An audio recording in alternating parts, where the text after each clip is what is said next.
All right, so tonight we're going to get started. We're going to be talking about classroom management, okay? So hopefully it will be a conversation between you and me. So it's just not me talking to you. You as teachers, you are bringing all the experience you have already in the classroom. So I have many years of experience teaching. But it doesn't mean that I have all the answers. So hopefully you can share some of your ideas for classroom management as well tonight. Oh, it's really good to see your face. Michelle, hi. I really like seeing faces. When I come on Zoom, I feel like I'm talking to myself. So if you want to put your camera on, that's fine. You can put your camera on so I can see your face. All right. So as I said before, my name is Shaz Lawrence, and my Chinese name is Li Xiarong. My friends in Taiwan gave me that name when I was studying in Taiwan. And tonight, as I said before, I would like it to be a conversation. So me just not telling you, I want you to share your experience as well. Today, we're doing classroom management refresher. Okay, so you will probably know a lot of these things, but it's really good just to go back over and review before the school year starts. And then August the 29th, we have another webinar called Make the First Day Count. So it's about the first day and what you can do on the first day. And then in September, we have Classroom Challenges Toolkit. So what happens when you have your classroom management plan ready, you have all the expectations, but then students decide to do something different. So that will be looking at challenging behaviors and how we can respond to those behaviors. So classroom management is personal. So what I say tonight is based on my experience, but it's also based on you as a person. What kind of person are you? Are you a quiet person, a loud person? Are you funny? So it really depends on your personality, and you will develop your classroom management plan according to the type of person you are. I tend to be serious, but funny. So I can have fun with the kids, but I'm very serious as well, so they know where they stand. You might be loud and happy and have lots of jokes with your kids. You might be quiet, right? So depends on the type of person you are as to how you manage your classroom. Then also classroom management depends on your class, right? Some years you might have a completely fantastic class where everyone comes in quietly, they sit down, they do all their work, their homework's always done. They are just a perfect class. Doesn't happen very often, but you might get a class like that. You might also get a class that's disruptive. Kids don't want to be there. They're unmotivated, right? So your classroom management plan will look very different depending on what class you get.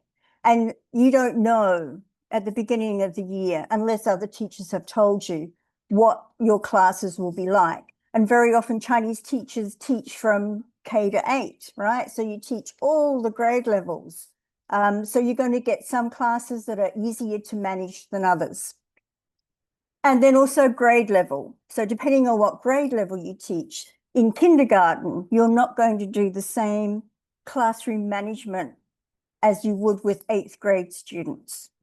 I think that learning is a bit like a train, right? You have a train, the train carries the learning. You as a teacher, you are there to get the kids to be successful learners. Right? So the train is the content. The content is Chinese, right? Mandarin, characters, pinyin, everything. The tracks are different. The tracks at the bottom of the train, without the tracks, the train can't move. So I see the tracks as classroom management. The train will carry the content, but the tracks will guide your student. If your tracks are broken, so you have a break or a crack in the tracks, what happens? The train will slow down, it might tip over, the learning cannot continue, right? So it's very important that just like train tracks have to be straight and have to support learning, if something goes wrong with classroom management, then you're not going to get the learning that you expect or that you want. And I've talked to many teachers who've said, I've taught them this, they should know this by now, but kids are talking when they shouldn't be talking, they're not listening to me, they're not raising their hand, they're walking around. Your tracks are broken. Your tracks are just completely broken. And so learning is not going to continue in your classroom. So what you need to do then is work out, well, many teachers just continue teaching, but what you're going to have to do is get those tracks repaired. You're going to have to work on classroom management so that learning can continue. So tonight we're going to be looking at 5 main areas, and these are the tracks that are guiding learning. First one we're going to be looking at is expectations, and most of you would have expectations already. Then correcting and rewarding behavior, getting attention. If you have a class of 30 kids, how are you going to get their attention immediately? Procedures, how we do things in the classroom. Routines, okay, what do we do when we come into the classroom for the first time? How do we leave the classroom? So they need to be planned out. And then last is building relationships, and building relationships should really be at the top, but we've just put it at the bottom there. Okay, so we're going to be looking at those 5 things. Normally my classroom management sessions goes for 3 days. So if I do an in-person professional development for classroom management, it's usually about 3 days. So today we're going to try and combine it all into 1 hour. So bear with me. We're going to go through quickly. This webinar will be recorded, so you'll be able to re-watch it and stop it whenever you need to. And also I'll give you the PDF so you can go through the slides as well. Okay, so let's look at the first one. First one is expectations. And most teachers, you know what expectations you want in the classroom. The expectations sometimes are based on behavior. I want the students to sit still. I want the students to raise your hand. So things that you can see with behavior. But the purpose of expectation is learning. So you want your students to be successful learners. If you want students to be successful learners, then you're going to have expectations. So the whole time you're writing your expectations, they need to be focused on learning. How can my students be successful learners? And expectations need to be clear, simple rules, clear and simple rules that students can understand. So you're going to use student language. Student language doesn't mean lots of big, long words like adult words. So you're going to write your expectations in language that students can understand. Raise your hand when you want to speak. Stay seated until you have permission to leave your seat. Very, very simple and very clear. The second thing about expectations is that it needs to be positive language. I've seen, I do lots of observations. So I go into schools and I observe teachers, not to judge them or criticize them. It's really to work together with them to see what's working really well and see what probably needs some working on. I've been to a number of schools where they have don't, right? Don't do this, don't do that, don't get out of your seat, don't. So it's all don't. No, right? It's very negative. So you can turn that around and make it positive. If you are thinking of your expectation is don't get out of your seat, it could be remain seated or sit until you have permission to get out of your seat. Don't call out could be raise your hand to speak. So it's really important to have positive language that students understand, that's clear and observable. So when you write expectations, I should be able to see it in the classroom. Some high school teachers use a little bit more complex language, and that's fine because of the age group. But with little ones, especially younger students, you need to be able to see what that expectation is. So as soon as I come into your classroom, I can see the expectation by the student's behavior. So students need to know what it looks like and what it sounds like. Instead of just saying to students, we enter the room quietly. What does that look like? What does quietly look like? Does it mean that I can turn around? Does it mean that I can kick someone in the front of me in the line? Does it mean that I can chatter and talk? What is quietly? Okay, so quietly is a bit of a subjective kind of word. Listen to the teacher could be an expectation. What does that look like? Does it mean that when I'm doing my work, I can listen to the teacher? Does it mean that I can chat to someone else and also listen to the teacher? So listen to the teacher.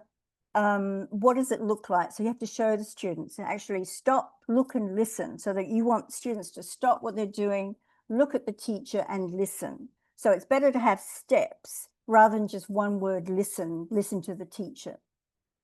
Be prepared. You need to show students what that looks like. Be prepared. Does that mean I bring everything for the class? What does that mean? Does it mean I need to have my pencils sharpened when I come to class? So if you have be prepared, then you need to explain to the students, this is what it looks like. You have your book, you have your textbook, you have your pencil ready. So you need to explain it, not just say the words, but you need to say, this is what it looks like when you come into my classroom. Some high school teachers use be respectful. Be respectful is very abstract. It's very hard. If you ask 10 people what respectful is, they would have 10 different meanings. So if you're going to use be respectful, you're going to have to show the kids what it means. What does it mean to be respectful? Okay, it's not really suitable for younger students, but some teachers use it. Be kind, right? Be kind. Does that mean when someone comes with no pencils to the class that I can give them my pencils and they can borrow my pencils? There's all sorts of questions. So be kind. You have to explain, what does that mean? What does it look like when I say be kind? And again, enter quietly. Enter quietly could mean a whole lot of things. Usually I start the first day saying, I want you all to be successful learners. So that's the reason, to be successful learners. So the expectations for this class are, because I want you to be successful, I don't want you to be distracted, I don't want you to be disturbed. So the focus is on learning. It's not so much behavior, it's on learning. And then you tell the students what the expectations are. And just quickly, some teachers co-create with their students. So that means that the teacher has in her mind or his mind what the expectations will be for their classroom, but then they give the students an opportunity to give feedback. What do they think the learning space is going to look like in their classroom? And they might come up with some really good ideas, or they may not, depending on the age. So they co-create. The teacher and the students get together and they put their expectations together. Ultimately, the teacher makes the decision, but it gives ownership over to the students to say, we created these for this learning space. And they're more likely to follow those expectations because they had a say in it as well. Okay, so once you have your expectations, what you're going to do is tell your expectations to the students, obviously. So day one, these are the expectations for my classroom. I want you all to be successful, okay? I want you to be fantastic Chinese speakers, fantastic, brilliant Chinese writers. So the reason why we have expectations is because we can all learn. We all want to be able to learn without being disturbed. So these are just some examples. I'm sure you have your own. You can look online. And then for higher grades, follow directions the first time. Some teachers write, follow the teacher's directions. The first time, I always put in first time because I want students to do what I ask them to do the first time. Respect the teacher and your classmates. This is suitable for high school. Kids that have gone through the schooling system and they understand what respect means in the classroom space. Raise your hand to speak. Respond to the quiet signal right away.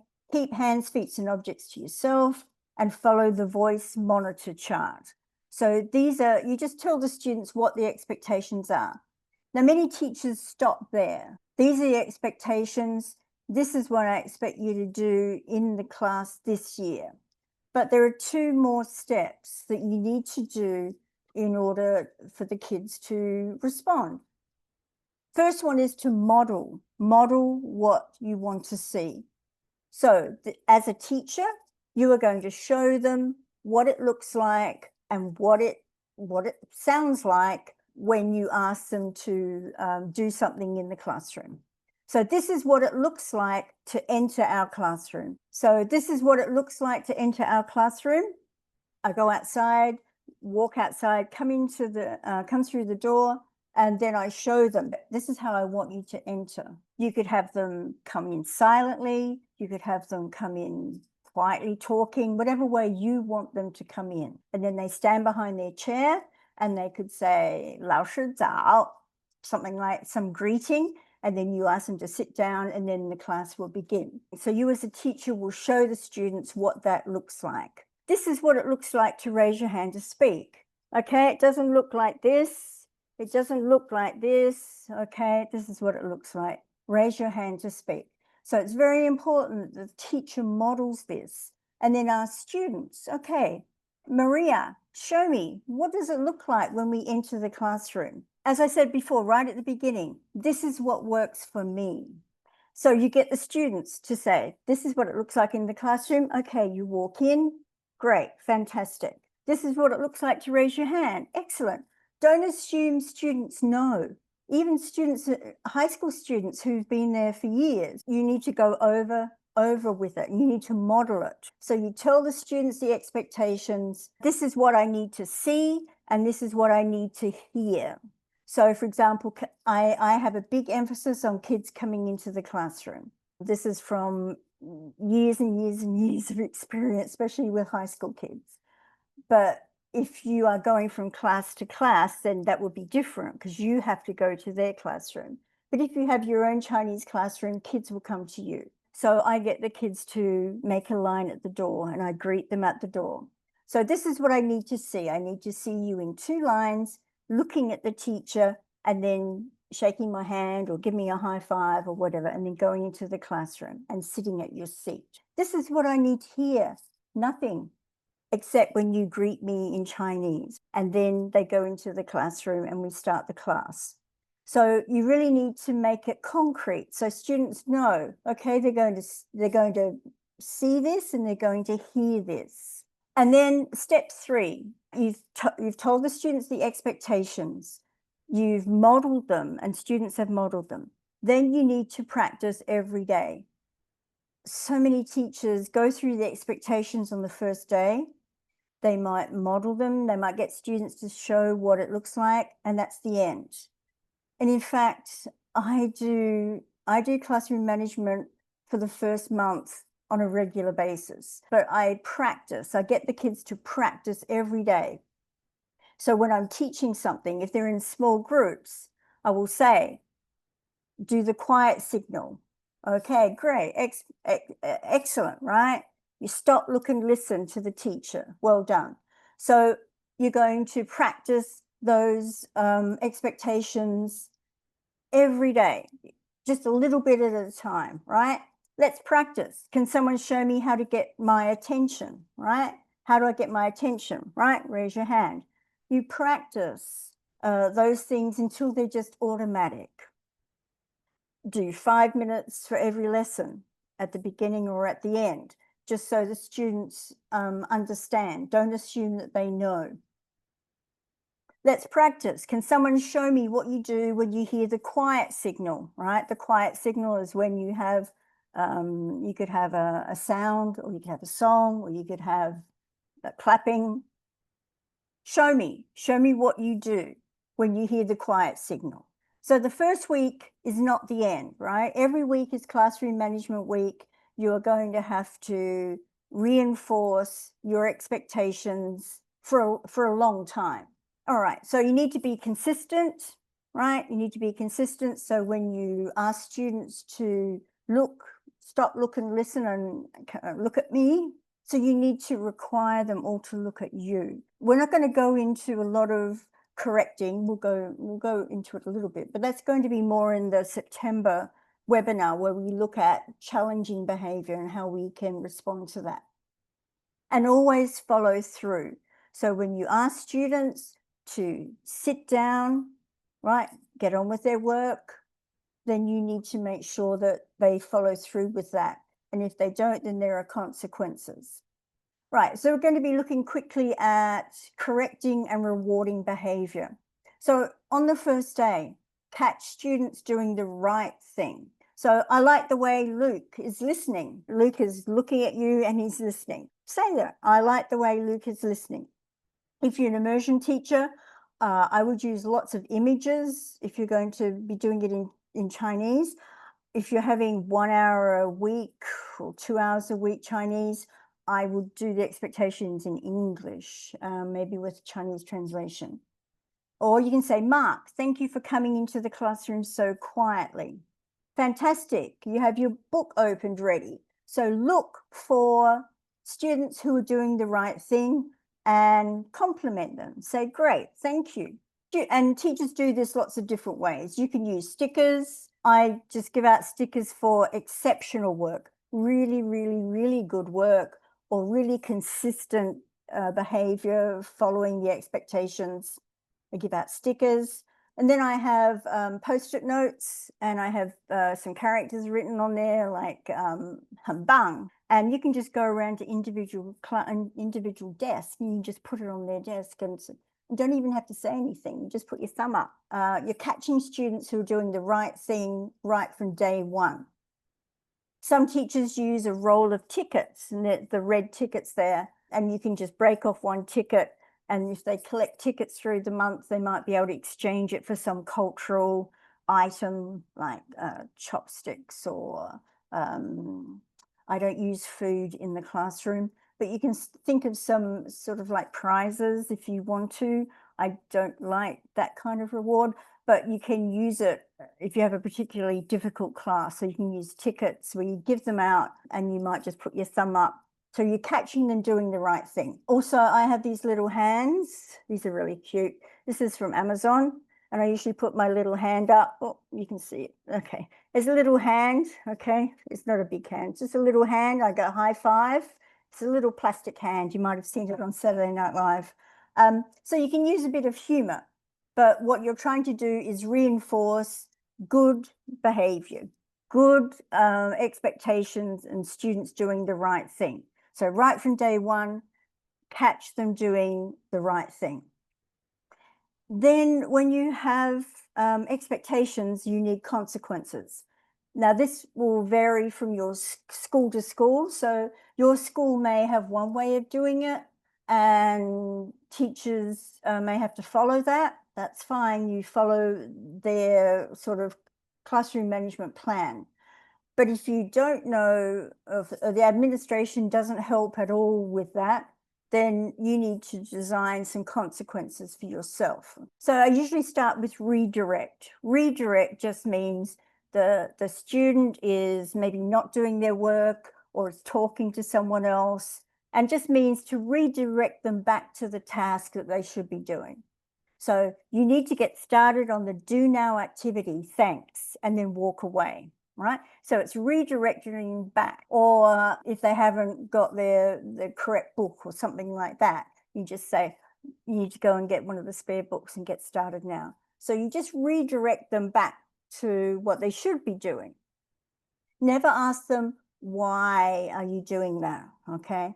Because you'll get an answer that will go on and on. So you need to state, right? You need to get started on the do now activity, and that's the first activity I usually have in a classroom, and say thanks and walk away.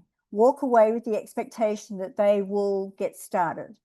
Now, if they don't, then you have a restatement of the expectation. So the first one is just redirect. Okay, just get back on track, do that activity now. So the next one, these are my consequences, right? So in our classroom, I expect you to enter the classroom, sit down at your assigned seat, and do the now activity. thanks. So you've restated what the expectation was. They've practiced it, you've modeled it, they know what's expected. The third consequence is a conversation with a student outside of class. Now, this varies on the age group. The age group that you teach, you may not do this. And also, it's hard work because you have to follow up with that student. And that's why follow-up is so important. And so I usually give them a reflection sheet, and it usually says what I did, why the expectation is important, and what will I do next time. And that is sent home with the student, and it's signed by the parents. So the parents know that this is the behavior that was happening in the classroom, and this is what the student's going to do next time. And then I have a conversation with the student, particularly with high school students. I never approach a student in high school with an audience. So I never go into a power struggle with high school students when all their classmates are looking on, because they get very entertained. There's no teaching going on. So if you go in with a power struggle, then you're going to lose. So what I do is I might have a quiet talk to the student and just say, I need to see you after class, or I need to see you at lunchtime, or I need to see you after school, and then make that time where you can talk to them and then complete the reflection sheet. Okay. For little ones, younger students, you can have a temporary separation where they have a cool down place. So they might be getting angry, they might be throwing things, they might be tearing things up. And so you can have a cool down place in your classroom where they can go have a timer, set it for 3 minutes, and they have to sit and think about what they've been doing. And there's also a reflection sheet that they can do as well. And then parent caregiver contact, phone and email, contact the parents and say this behavior is continuing. And then obviously you can go on to the office referral. In all my years of teaching, and I've taught, I started with kindergarten and then K-8 and then high school. I've never had to send anyone to administration. I prefer myself, if I'm teaching the students, I prefer to handle it myself. Now, the admin are there to support you, so I'd say use it. But for myself, if someone steps in, it gives the impression that maybe I'm not handling it that well. So I prefer to handle it myself. But if your school requires you to refer the students for continual misbehavior, then obviously you will do that. Right, so when you're correcting a student, you've given the expectations, and this will happen. It will happen without a doubt. You need to stay neutral and not emotional. It's very hard when a student's saying, you did this, you did that. It's very hard to go, oh no, I'm being attacked. But the important thing is to be calm, not to get into a power struggle with the student, and not to take it personally, okay? You don't know what happened in the class before you. You don't know what happened the night before with the student. So it's very important to be professional and to be calm and stick to the facts of what happened, what you saw in the classroom. Maybe a student at the back was talking and was not listening to you. And despite you giving them redirection, and despite giving them a reminder, they're still not listening to you, and then you need to remain calm. And sometimes in the moment in the class, you can let it go because it's not been dealt with yet, but it will be. So that's what I'm saying about the power struggle. You choose your battles and you choose when you will handle those and manage those battles. I'll show you an example in a minute. All right, so as I said before, you redirect. So for low disruptions, always redirect first.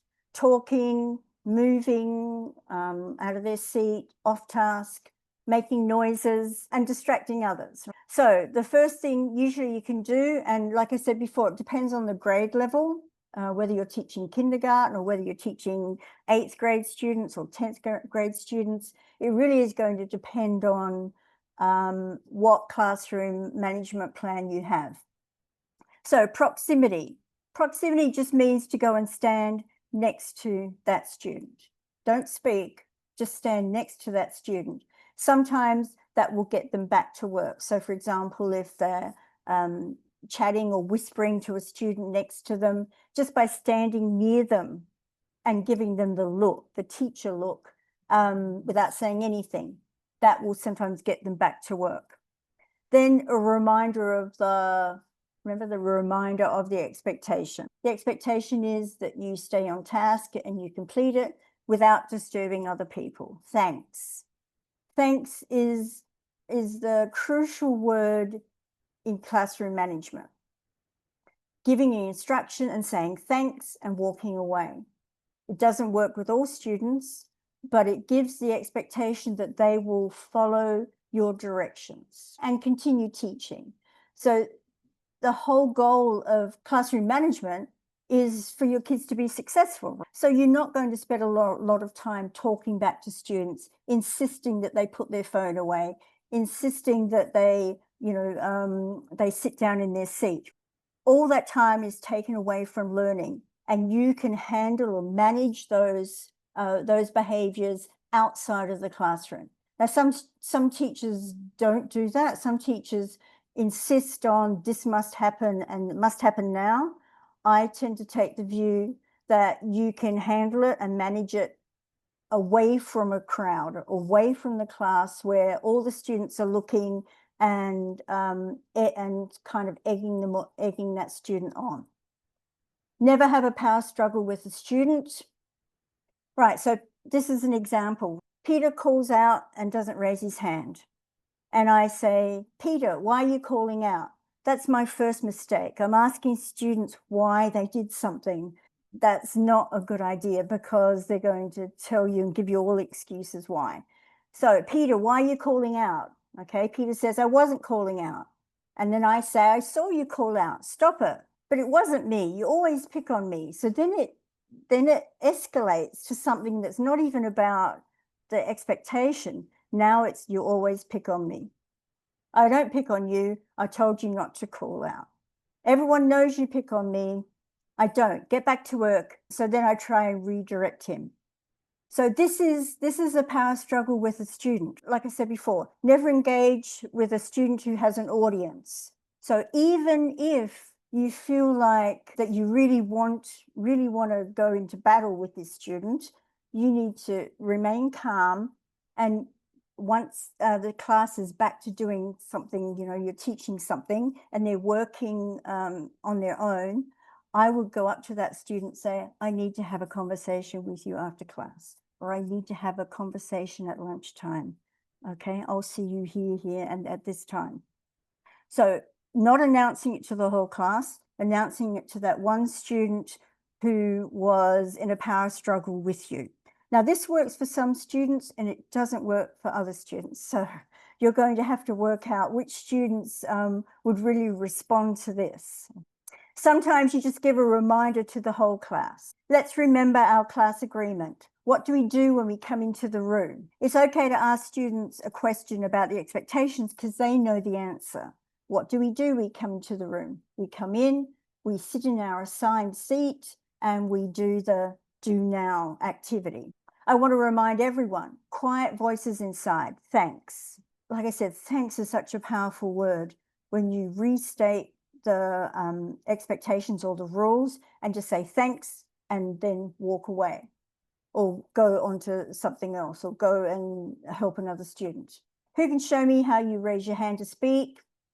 Thanks. Okay, so you can do a whole class. You don't have to hone in on one particular student. There might be one or two students, but you're going to get the whole class engaged in what the expectations were at the beginning. An individual student, and I've gone through this before, so we're just going to continue going on. So private chats are better than public. Avoid having a power struggle with students while having the whole class watch.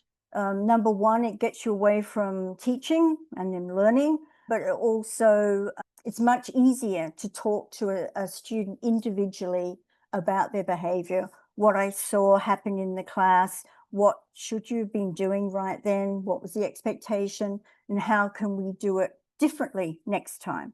So I tend to have private conversations And then I send a reflection sheet home to parents and they sign it. So they are aware right from the start what behavior needs to change. And something like this. I need to have a conversation, so please stay back at the end of class. This doesn't work with younger students. This is mainly for older students so that you can catch them at lunchtime or catch them after school, or sometimes if you have a really good class and there's one or two that are really maybe a disruption, then you can get them working, and then you can just stand in the doorway and actually talk to the student and have a conversation as well. Okay, so Lisa is at the back of the room. She continues talking and is not on task. So proximity, go and stand near her, don't say anything or look at her. Redirect. What you should be doing now is being on task, open up your book and let's get started, right? You're redirecting her to the task you wanted to complete. Reminder, the expectation is that you need to be on task and not disturb other people. Private conversation, if she still doesn't do that, I would get the class doing something and go up to her and say quietly, wait outside, we need a private conversation about this. This is something we need to speak about. It really depends on your class as to whether you can do this. And then we talk about repairing the relationship and also making a plan for future classes. In the lower grades, you can do redirect again, okay, a reminder, a warning, and then calming centers is something that many teachers use as well. So this is an example of a calming center. I've never used one, but I know they're very popular now. If you're an immersion teacher, you could probably use one. I'm not sure I'd use one for just an hour a week, but it's a center where students can go to calm down. You can also have a chair, right? A rest area where they go and they chill out. They chill out. Maybe you have a 5-year-old who's throwing things or hitting people, and you just want one area where they can go. You just have a chair. It's not a punishment. It's a time where they can chill out, think about their feelings. And if you want to find out more about how to make a calming center, you can research zones of regulation. And this is helping students identify and manage their emotions. There are 4 zones: red zone, yellow zone, green zone, and blue zone. And this is what it looks like. So you can have pictures like this. You can get posters, they're all over the internet. And where students think about, are they in the red zone, right? The angry zone, yellow zone, green zone, blue zone. And they take a short break. I don't think it's a responsibility of a teacher of Chinese to teach all this, but if there is one in the classroom, then you can use it for particular students who get angry or get upset very, very easily.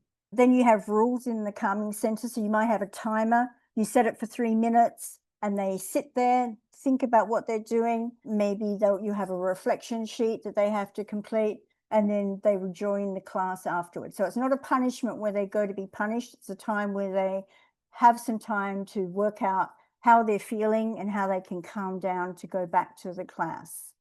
These are reflection sheets here. The one on the left is, I use this for high school kids. What expectation did you not meet? I need to follow this expectation because, like, what's the reason we have this expectation? Usually it's, so everyone can learn, everyone can be successful in the classroom.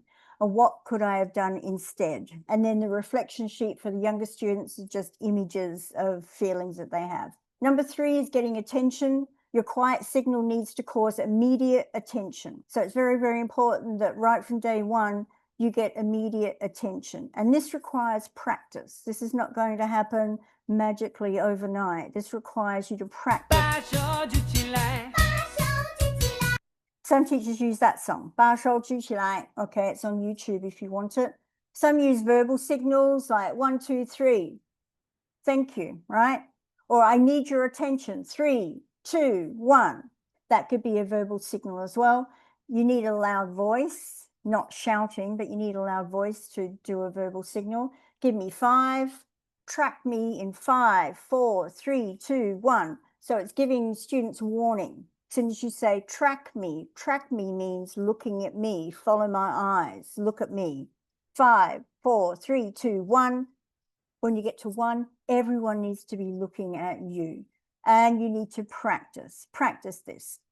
You can use clapping, you can use applause, fast, slow.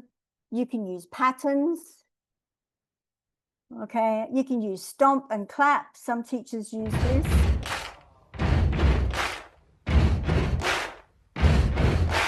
Another one is a chime or a doorbell. When you hear the quiet signal, stop, look, and listen. We talked about what your expectations look like and what they sound like. So students need to know exactly. You can't just say, look, right? Look at the teacher. Does that mean I can still continue working and still look up at the teacher? So you need to make it step by step. Stop what you're doing, look at the teacher, and then listen. So you need to explain that to the students. Show me what stop looks like. Practice with the kids. Get them to pretend write, right? Pretend writing, stop. Show me what listen looks like. Call and response. You can make up your own call and responses, but you can see here, teacher can say 1, 2, 3, and teacher says 看老师, right? Teacher could say 准备好了吗?准备好了, woo. I put a woo at the end. Another one is 小兔子跳跳跳, right? So the teacher says 小兔子, and the kids go 跳跳跳, hey hey hey, 不说话. So you can just use a call and response. The teacher says one thing, the students say the other thing. It's just training them to stop what they're doing and to look at the teacher. So practice daily. From day 1, give a talking activity and practice the response. If students are not able to consistently respond to a quiet signal, I give them private practice. And that usually means snack time, lunchtime, after school time. Send a little note home and say, you know, we're having a few issues with practicing whatever expectation it is, responding to the quiet signal. And then we just practice. I've had 10th grade boys, you know, 30 10th grade boys practicing not the quiet signal, but making a line outside the classroom before they come in. Do not worry about the time you take in getting your classroom management plan up and running. You can't make shortcuts, but do not accept half the class responding. If you ding the bell, everyone should be looking and listening to you, not some kids talking over here. You need more practice. You need to practice that. Do not accept just finishing up first, you know, like some high school kids, just finishing this off first. Right, procedures and routines. I'm going to go through this really quickly. Procedures are taught explicitly. So when students come to your classroom, they don't know you maybe, or maybe they do know you, but you need to tell students you have special ways that you do things in your classroom or in our classroom. The way we enter the classroom, during the class and leaving class. So there are certain things that you need to know that we do in our class. Entering the classroom. Now it's really up to you as to what you like. I always check in with you at the door. So you tell students, I'll always be at the door. I'll be there to greet you in Chinese. I'll maybe have a poster so you can choose whichever you want to say. The seating chart is on the board. So you're going to have a seating chart, usually alphabetically, start from A to Z to start with in the first day, and sit at your assigned seat, or should be seat, silently, and begin the do now. So this is a do now, a silent do now. So when students come in, you have a timer and you set it for 2 to 3 minutes when all the students are in the class. And there's just some examples of some do now activities that they can do by themselves at their desk. So it really gives you a great start to the class. So you're not asking students to sit down, hush down, you know, stop talking, find your seat. So they know that as soon as they come in, they have something they have to do. And even little kids, even, you know, 5, 6-year-olds, you could put Chinese characters on the board and they might be able to make them into pictures. So something silent that they can do as soon as they come into your classroom. I firmly believe that the way students enter the classroom can have an effect on learning and teaching. I told you stories about this when I was teaching high school, that the way students come into your classroom determines that lesson. So students come in and they're chatting away and they're noisy, then you're going to have to spend some time settling them down. So have an expectation that students come in quietly and then they get on with their work. During the class, have an agenda for the lesson is on the board, right? What we're going to be doing first, then next, and then next. Raise your hand to speak, respond to the quiet signal. And so you can see here, they also have a appropriate voice levels, and most teachers have those. The timer is your best friend. So the timer really is a great way, not an e-timer, right? Some people use an e-timer that's on the PowerPoint presentation or something. So I found that an actual physical timer is much more effective. It creates a sense of urgency for work to be done. It doesn't create stress, but it just says, hey, this time we have together is important and we need to get this work done. So I'm going to give you 2 minutes it's great for transition. So if they're having a role play together and then you say, okay, you have 2 minutes to have your book out ready, have your pencil, we're going to go on to some writing. And also I time the do now at the beginning of the class as well. Agenda for the day, usually have what we're going to be doing for the day. And this is a 50-minute class, so I break it up. I think it's really good because kids can see, wow, you know, we're going to be doing practice with a talk partner. That's going to be fun, 10 minutes. We're going to do some class reading, 5 minutes. So they can see that you've actually planned out each part of the lesson. So it's not just like, oh, let's go to Chinese class and what are we going to be doing today? The teacher has actually planned out everything we're going to be doing today. So that's an agenda. Leaving the class, I usually give them an exit slip or a reflection. It's dismiss the class. The bell does not. So if they hear the bell, they're not dismissed. They have to wait for me. Pack up the things. I usually get the younger kids to stand behind their chair, and then they are dismissed. If they're in groups or tables, then they're dismissed one by one out of the classroom. So as I said before, this is what works for me. So you, as a teacher, have to decide what works for you. And whatever you decide, you need to be consistent with it and follow up. These are some exit tickets here. And you can see here, I've asked students for feedback. What learning strategy worked best for you in today's lesson? How is school going for you overall? Like, how are you going with school overall? Rate your effort in today's class. So I usually give them a feedback ticket to complete. Okay, building relationships. I should have put this at the beginning. But it's really important to get to know students and let them know you. And so you can see here, a seating chart is essential in the first week. If you don't know your students, you may know your students already. You can put them in alphabetical order and then decide how well they work together. And then, as I said before, greet the students at the door. This is something that's not used very often, but when I was at Teachers College many years ago, we did observation journals. So I just had a blank page notebook, and then I wrote observations about the class or about students. It was just a really good way for me to look back on the class to see what students worked well, some students that may not have worked well. So it's just documenting my day. And I don't do it during the class. I do it after school. I do it at night. And it's for my own benefit. It's just for me to write observations. So like 8th grade, period 2, nice class. 2 students need to be moved for next class, have trouble transitioning, need to use the timer more. So transitioning means going from one activity to another activity. It might be from going to write Chinese characters to looking in the textbook. 10th grade, very unsettled class, had to practice entering the class a number of times, are not very serious about learning. And then 9th grade, very mature class, works well. So an observation journal for me is a really important tool to use right from day one.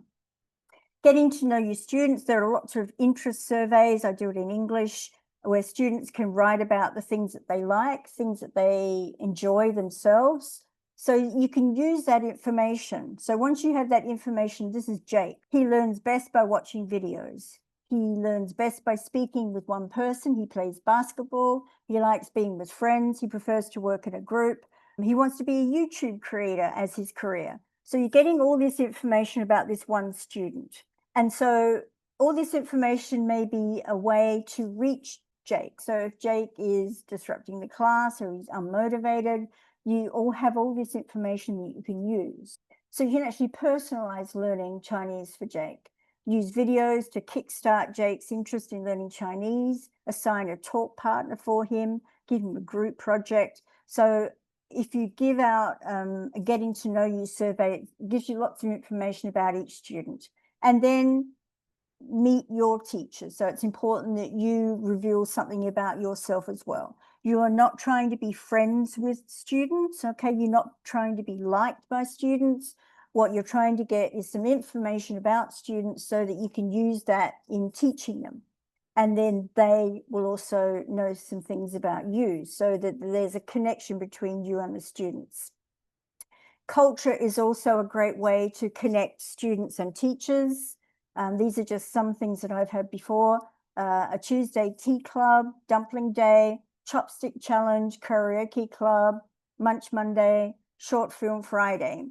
So culture is really like a gateway for kids that are unmotivated. So if you need to find a way to get students engaged, culture is another way. This could be an after-school program, or it could be part of your curriculum.